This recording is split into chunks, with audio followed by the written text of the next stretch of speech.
ากสายแดนได้ข่าวว่าแฟนจะเข้าวิวากับเศรษฐีผู้ดีมีหน้า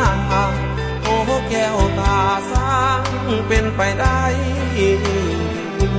ป้องกันศัตรูลำบากยังสู้ทนไหวแต่ป้องกันหัวใจบ่ได้ในเมื่อใจบ่ซื้อต่อกันก่อนจากกันไปน้องยังได้ให้คำมั่นสัญญาว่าบ่ลืมทหารแนวหน้าน้องสัญญาหากเที่ยวคงมันบ่ทันเท่าใดก็ลืมอายหนุ่มทหารจบหน้าที่กับเพื่อนมาบ้านผ่านหน้ากันน้องยังบ่ทำอยู่สายแดน2 ปีน้องลืมอายได้คนรวยเขามาแย่งไป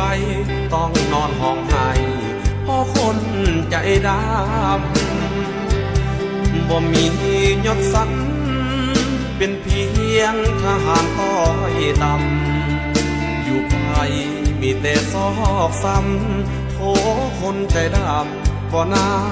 ลืมกันคืนกับสายแดนบ่อยากเห็นแฟนเขามีคู่ครองให้ขอลาคืนสู่กลมกองในเมื่อน้องเลือกเขาคนนั้นอย่าบอกของให้น้องเมตตาสงสารจะกลับไปเป็นหัวป้องกันสร้างผลงานอยู่ที่สายแดน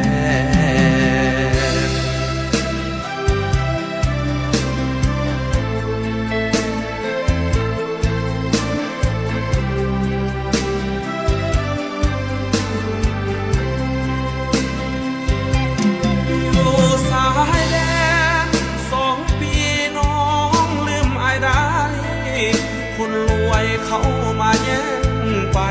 ต้องนอนห้องไห้เพราะคนใจดำบ่มียศสันเป็นเพียงทหารต้อยต่ำอยู่ไปมีแต่ซอกซ้ำโถคนใจดำก็น่าลืมกันคืนกับสายแดนบ่อยากเห็นแฟนเขามีคู่ครองให้ขอลาคืนสู่กลมกองในเมื่อน้องเลือกเขาคนนั้น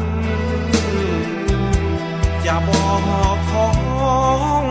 ให้น้องเมตตาสงสารจะกลับไปเป็นหัวป้องกันสร้างผลงานอยู่ที่สายแดน